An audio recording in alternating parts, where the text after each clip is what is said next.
Buenos días, alumnos. Vamos a realizar un análisis exploratorio de datos usando una vieja base de datos que tengo de habilidades docentes informáticas en 5 grandes dimensiones. La primera, uso de computador general, que incluye habilidades como aprender el computador, copiar archivos, descomprimir archivos zipeados, por ejemplo, usar Word para acciones de formato, copiar y pegar párrafos, etcétera. Excel, entendido como poner cifras en un Excel, crear fórmulas, PowerPoint, crear una pequeña presentación, e Internet, enviar correos. Para poder en RStudio cargar un archivo Excel, ya sea XLS, X o, no, o antiguo, XLS, tenemos que cargar una biblioteca llamada XLSX. Primero tenemos que cargar Java, grabar Java. Tenemos que ir a escribir Java en el navegador, vamos a aparecer descarga gratuita sobre Java. Esta versión, la que aparece por defecto, es la de 32 bits. Lamentablemente RStudio trabaja con 64, así que vamos a todas las descargas Java y tenemos que bajar la versión de Java 64, que es esta.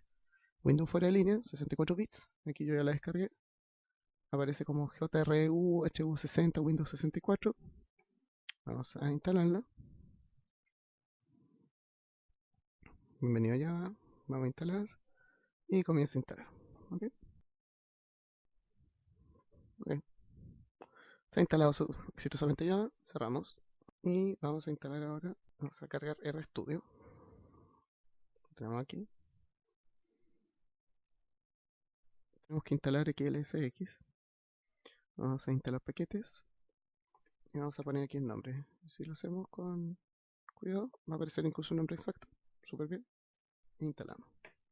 En nuestro caso ya tengo instalado el paquete de antes, así que no carga todas las dependencias, o sea, otros paquetes que necesito para funcionar. Aquí debería funcionar bien. Vamos a library XLX y debería aparecer algo como esto.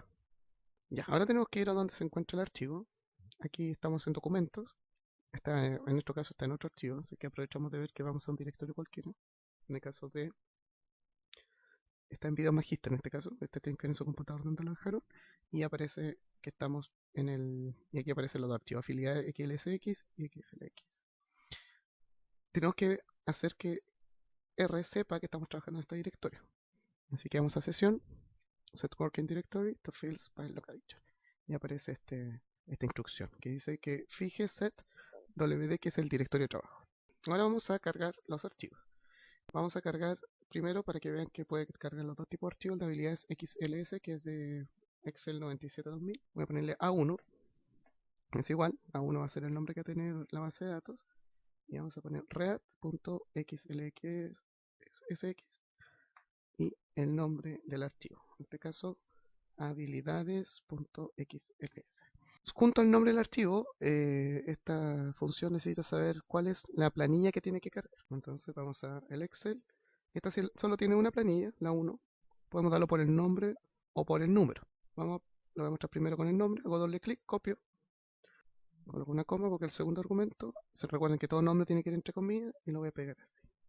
Y vemos aquí, hago doble clic y cargo del archivo.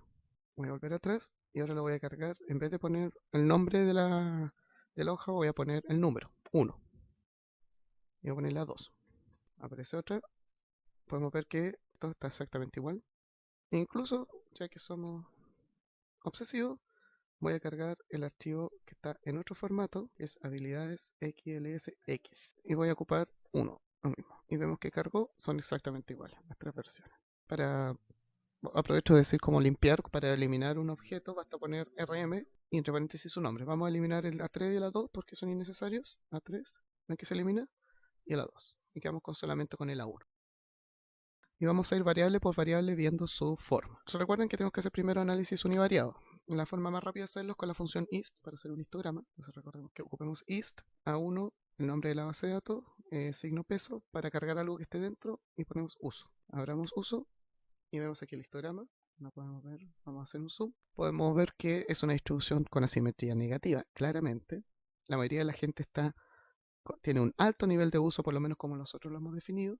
Fíjense que hay una concentración muy grande aquí entre 0,8 y 1, y hay una cantidad menor, que podríamos decir que un subgrupo con habilidades menores. Otra forma de ver la variable es ocupando un gráfico de densidad.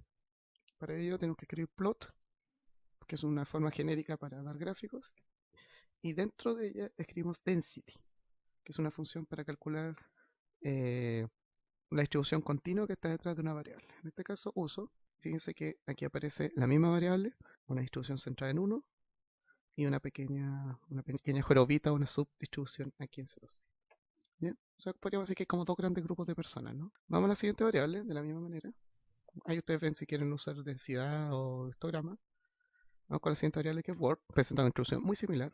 Nuevamente asimetría negativa, gran concentración de gente con muy alto nivel de uso y aquí una pequeña cantidad de gente que prácticamente una probabilidad igual que va entre que logra dominar la mitad de la habilidad hasta un 90% de ella. Vamos a Excel, aquí las cosas se vuelven más interesantes. Nuevamente hay una distribución asimétrica negativa, pero ya vemos que no toda la gente tiene un tan alto nivel de uso en Excel. Prácticamente podemos ver que hay tres grupos, gente que tiene un muy alto nivel de uso, un nivel que va entre el 60 y el 80%, y otro pequeño grupo que radica entre el 30 y el 40, y unos pocos que no saben. Aquí me gustaría ver el gráfico de densidad. Vamos a ocupar lo mismo, plot, density, Excel, perdón, A1, ¿cierto? Y se nota mucho más claro esta distribución donde se concentra en un alto nivel, otro grupo secundario que tiene entre 60 y 80, y un tercer grupito con 40%. Ya vimos Excel, PowerPoint, y aquí es evidente que hay prácticamente tres grupos. Nuevamente un grupo que tiene muy alta habilidad, prácticamente se sabe ocupar todas las funciones que nosotros definimos a priori. Otro que va entre el 60 y el 80% de habilidad, concentrado en 70, y un pequeño grupo que de verdad tiene muy baja habilidad, ¿no? Hay gente incluso que no pudo contestar nada. Y terminemos con Internet. Eso yo lo hice levantando la flecha hacia arriba para que me permita retroceder a la función anterior. Nuevamente, tres grupos, uno con muy alta habilidad, un segundo grupo con pocas personas con 40% de habilidad y personas que no saben usar nada. ¿Ya? Ahí hemos completado el análisis univariado. Tenemos, bueno, ahí acabo de cargar una librería que se llama car, que no está, por lo tanto tenemos que hacer el mismo procedimiento anterior, cargar la biblioteca cal, install package, y pongo car y la vamos a instalar. Obviamente una vez que ya la instale no necesitan hacer este procedimiento nuevo, solamente la cargan ocupando library y ahora la cargo con library car. Fíjense que el total no me interesa verlo ahora porque me interesa ver las otras variables. Así que voy a crear una segunda base de datos que considere desde la variable 1 hasta la 5. La forma más fácil de hacerla es, vamos a llamarlo A2, es igual a A1. Y para seleccionar una parte de una base de datos se abre los paréntesis cuadrados. Y lo interesante es que todo lo que viene entre la primera coma corresponde a casos. Todo lo que viene después de la coma corresponde a las variables. Aquí tengo varias formas de decir lo mismo. Quiero las primeras 5 variables. La primera forma es creando un vector que diga 1, 2, 3, 4, 5. Es decir, cárgame las columnas del 1 a la 5. Lo voy a hacer aquí. 1, 2, 3, 4, 5. Y si observo a 2, perfecto, están las 5 variables. La otra forma que puedo hacer lo mismo, hay una abreviatura en R que si uno ocupa 2 puntos indica todos los números entre el primero y el segundo. En este caso, de la 1, 2.5. Voy a abrirlo de nuevo como quedó. Quedó bien, del 1 al 5. Una forma un poco más aparatosa, pero que tiene el mismo fin, voy a poner la 3 ahora, es poner los nombres de las variables dentro del vector. Entonces voy a abrir el vector, le voy a poner uso, Word, Excel, PowerPoint, Internet. Tiene mismas variables, las mismas tres. Voy a borrar R3 porque no tiene ningún sentido en este momento. Con RM tenemos las dos que me interesan. Quiero hacer una distribución multivariada de los datos, entonces voy a usar scatter plus matrix de car, que es ese que aparece ahí. La gracia es que aquí basta con poner la base de datos completa, A2. Ahí tenemos ese gráfico, es bastante complejo, pero nosotros ya lo conocemos. Fíjense que aparece las densidades de cada variable, lo cual es muy cómodo si antes no lo habían hecho. Yo prefiero hacerlo univariado para tener cuidado. Observemos los cruces. Primero observemos uso y word. Podemos observar que hay una relación que es monotónica. Monotónica significa que cuando una variable sube, en este caso la habilidad en Word, la otra también sube. En este caso, cuando sube Word, vemos que sube uso, los usuarios que tienen un nivel intermedio permanecen parejos y después sigue subiendo. Es una relación que claramente no es absolutamente lineal, pero es monotónica. Si uno sube, el otro también sube. Observemos ahora Excel contra uso y Word. Excel contra uso, tenemos de nuevo relación monotónica, que podríamos decir que se acerca bastante a lo lineal. Y entre Excel y Word tenemos una relación que es, miren que es curvilínea, es interesante, no es lineal, es monotónica, obviamente, pero podríamos aproximarlo a una relación cuadrática. Vamos a PowerPoint con el resto de las variables. PowerPoint prediciendo el uso. Fíjense que aquí tenemos una no monoticidad. Aquí la relación se cae en este punto de PowerPoint y después continúa. La aproximación lineal es bastante buena, pero no es perfecta. Aquí tenemos un caso muy interesante entre PowerPoint y Word, que la gente que tiene muy bajos puntajes en PowerPoint, hay un grupo que tiene alta habilidad en Word, después sigue, baja, disminuye. Los puntajes medios en PowerPoint tienen baja habilidad en Word y nuevamente sube, y prácticamente toda la gente que tiene puntajes de PowerPoint altos tiene puntajes de Word altos. Aquí hay una relación muy especial, muy particular. Aquí la aproximación lineal es muy mala. Finalmente veamos PowerPoint contra Excel. Ocurre exactamente lo mismo. La gente que tiene baja habilidad en PowerPoint presenta, hay una relación prácticamente lineal entre PowerPoint y Excel. Aquí se vuelve a producir esta curvita malvada de no monoticidad y nuevamente sube. Entonces tenemos que ver PowerPoint tiene una relación no lineal con Word y con Excel, una relación en U. Y es bastante interesante esa relación. Vamos al uso de Internet. Internet con uso general tiene una relación prácticamente lineal. La gente que sabe usar más Internet es la que sabe usar más computador en general, está muy clara. Internet con Word es una relación monotónica, la linealidad no es tan clara, pero claramente sí es monotónica. Cuando sube Internet, sube Word. Habilidad Internet con Excel, aquí hay una leve no monoticidad, pero es prácticamente ineligible. Fíjense que estos son solamente dos casos, pero prácticamente desde aproximadamente 30% de habilidad hasta arriba se vuelve monotónica. Y pasa lo mismo con Internet y PowerPoint. A mayor habilidad en Internet, mayor habilidad en PowerPoint. Claramente tenemos aquí un pequeño problema con PowerPoint, ¿no? Este grupo de sujetos es bastante particular, ¿no? Esto que tiene una habilidad media en PowerPoint. Ya, lo primero que vamos a hacer es realizar un análisis de componentes principales. Si recuerdan, lo que hace el análisis de componentes principales es reducir un número de variables determinado, que pueden ser 10, 20, 40, lo que ustedes quieran, a un número menor. Entonces lo que nos interesa ver, ¿habrá una forma de resumir estas 5 variables principales? Vamos a cargar aquí a 2, a una cantidad menor. ¿Habrá una calidad de los datos que nos permita hacerlo? Entonces vamos a crear un objeto que se llame ps1, Principal Component 1, y la instrucción se llama printComp, que viene con instalada en Red Hat. Vamos a poner la base de datos que es A2, y algo súper importante es que vamos a trabajar con la matriz de correlaciones. Porque si no lo hacemos, la variable que tenga más varianza, es decir, aquella que tenga una mayor dispersión, se va a llevar el mayor peso en el análisis. En este caso nos interesa que todas las variables tengan el mismo peso en la solución final. Perfecto, vamos a hacer PC1, aparece, vamos a dibujar el resultado. Plot, PC1, y miren lo que aparece, nos da el tamaño. Acuérdense que hay tantos componentes como variables originales. Nos damos cuenta que el primer componente se lleva la taja del león, o sea, hay un gran componente. Ahí podemos resumir la información en una gran variable, y los otros 4 componentes son secundarios. Para comodidad de graficación vamos a mantener también el segundo componente, pero pareciera que con uno basta. Vamos a hacer un summary. Summary es una función general que permite sacar un resumen de distintos tipos de análisis. Y fíjense que nos dice que el primer componente presenta un 72,7% de la varianza, o sea, lleva mucho más de la mitad, casi 3/4 de la varianza. El segundo componente solamente tiene un 10 y así sucesivamente 7, 5, 4. Podríamos quedarnos con el primero, pero como les digo, por una cosa de graficación vamos a mantener los dos primeros componentes. Ya hemos visto el bplot, que muestra tanto las variables como los casos, para que nos dé una visión general.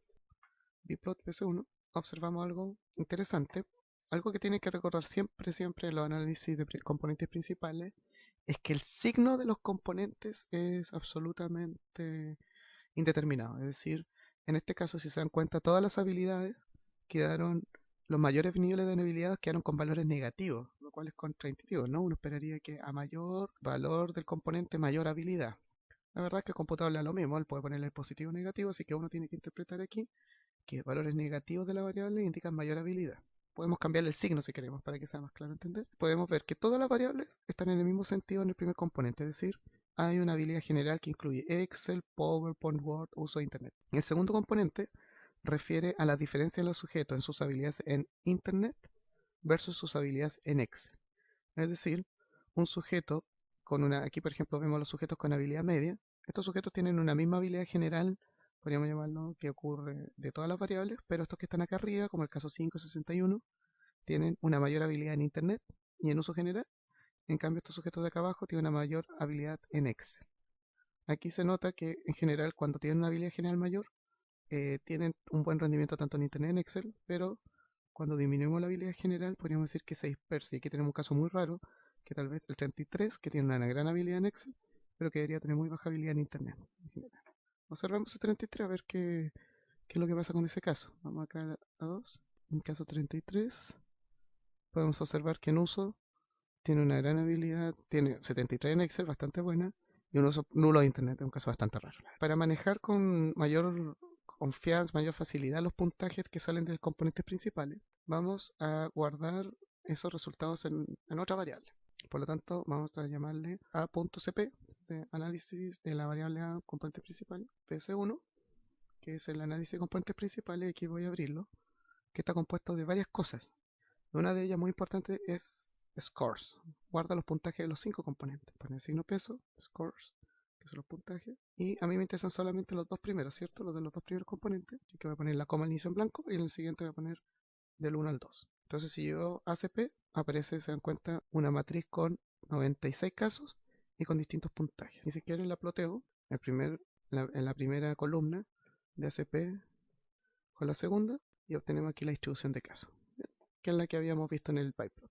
Si se dan cuenta, muchos casos reunidos acá, una gran dispersión acá, que es la misma que podíamos ver en el pyplot original. Si se dan cuenta, hay un problema aquí en estos puntajes que la primera variable, los valores negativos, corresponden a mayor habilidad y valores negativos menor.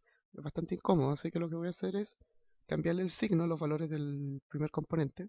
Entonces uno puede hacer lo siguiente. Yo puedo decir que el primer componente de SP sea igual a menos, para que se invierta en el signo, a la columna original. ¿Ya? Yo voy a plotearlo nuevo y ahora tenemos la distribución como me gustaría verla. ¿Ven? Mayores valores, mayor habilidad. Y aquí está la diferencia entre Excel y uso internet. ¿Se acuerdan? Que eran los del pyplot original. Ahí está. Hasta el momento hemos realizado un análisis de componentes principales que nos entrega un resumen de la habilidad de los sujetos en una gran variable y una pequeña diferencia entre o en internet.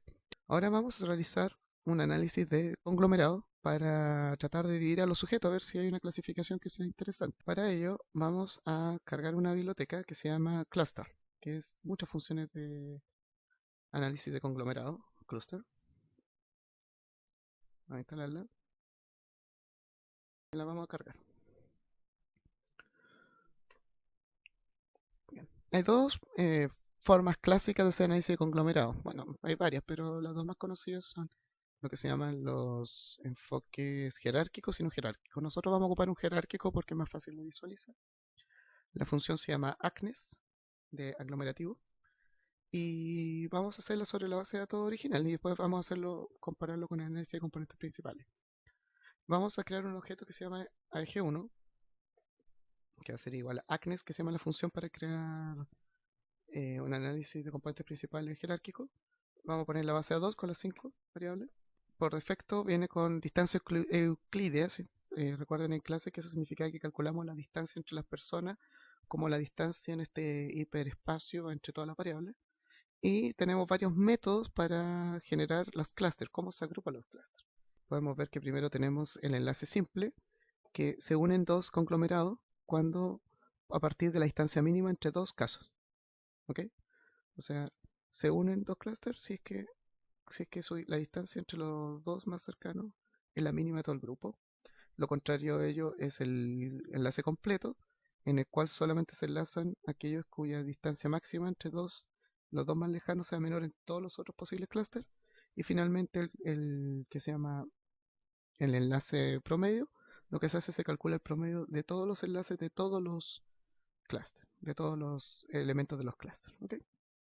Vamos a probar cómo funciona cada uno, para no complicarnos. Primero vamos a probar el simple, vamos a poner single. En el 2 vamos a poner el completo. Y en el 3 vamos a poner el promedio. Y vamos a ver cuál nos gusta más. La verdad es que aquí hay que ver cuál forma una mejor, en qué forma una mejor solución. Vamos a plotear primero la G1. Vamos a poner plot a G1. Y nos va a mostrar este gráfico, que es un gráfico de banner, donde nos permite ver gráficamente dónde se encuentran los clústeres. Los clústeres se encuentran donde haya un espacio en blanco. Por ejemplo, aquí claramente hay dos casos que se separan de todo el resto. Y aquí cuesta ver, se forma como un gran grupo, ¿no? Y con pequeñas subdivisiones, con un coeficiente aglomerativo 0,82. Veamos cómo se ve eso en términos de un dendrograma. Ocurrió lo clásico que ocurre con el método simple, que se forma como una cadena de agrupaciones. Estos quedaron separados y fíjense que prácticamente todo el resto de los casos forman un gran conglomerado. No se ve muy bueno para separar a los profesores, ¿no? No me gusta mucho. Plotemos el segundo caso, el completo. Veamos el banner. Nuevamente quedan... Mira, aquí ya se produjo algo más interesante. Se produjo una división en dos grupos. Fuerte, muy fuerte. Y podemos ver que este grupo grande se separa a su vez en un grupo bastante grande de casos acá arriba y un caso menor aquí. Y esta a su vez también como a la misma altura se divide en dos. En estos dos casos que ya creo que pueden ser los mismos de la primera solución y estos otros. ¿Ok? Y con un índice aglomerativo mejor. Estamos mejorando. Y vamos a ver la solución del dendrograma. Podemos ver que aquí quedó un grupo bastante interesante de casos. De 1, 2, 3, 4, 5, 6, 7, 8, 9, 10, 11, 12, 13, 14 casos por un lado y todo el resto en el otro. Pero a su vez, este segundo grupo, bastante grande, se divide en un grupo muy importante de casos y este grupo menor. Esto podría ser una solución interesante. Veamos cuántos conglomerados. Uno, dos. Yo cortaría, si me preguntan a mí, incluso, pues este es muy pequeño, yo cortaría en 1, 2, 3, 4. 4 conglomerados. Y procedamos al tercero, que es lo vimos con promedio. Veamos el banner. Claramente, nuevamente quedan estos dos casos que ya sabemos que son del simple, que quedan separados. Y este produce una división en 1, 2, 3, y aquí queda un caso, podríamos decir, tres grandes grupos. Y si lo hacemos el zoom, podemos ver que este grupo queda separado, lo cual es bastante incómodo. Y queda un gran grupo que a su vez se separa en este grupo mayor, que es una solución bastante parecida al del completo, y en un grupo menor y aquí con estos dos casos. En el fondo habría que separar en uno, dos, tres grupos, ¿cierto? Porque este grupo de dos no tiene sentido mantenerlo juntos. Creo que la mejor solución es mantener aquí 1, 2, 3 en el average y 4 en el completo, ¿cierto? Ya en el completo, entonces, ahora lo que tenemos que hacer es crear la asignación a grupos, es decir, saber qué caso le corresponde a cuál grupo. Dijimos que en completo son 4 y en average son 3. Así que creemos división grupo, vamos a poner 2 para no perdernos.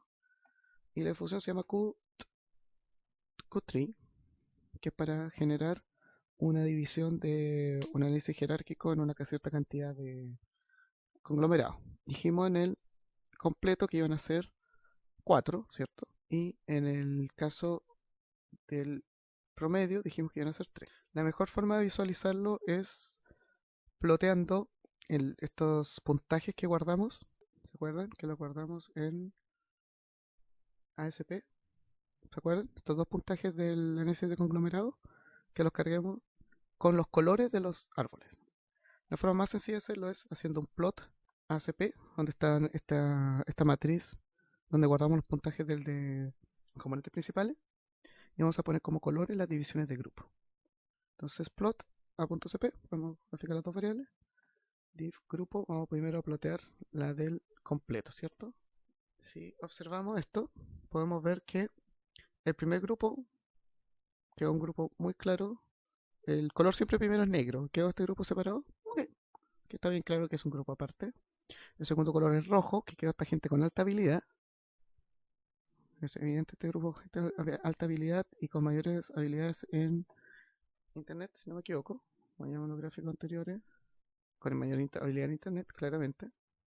Un segundo grupo con habilidad intermedia en una habilidad intermedia y otro grupo con habilidades menores también con más Internet.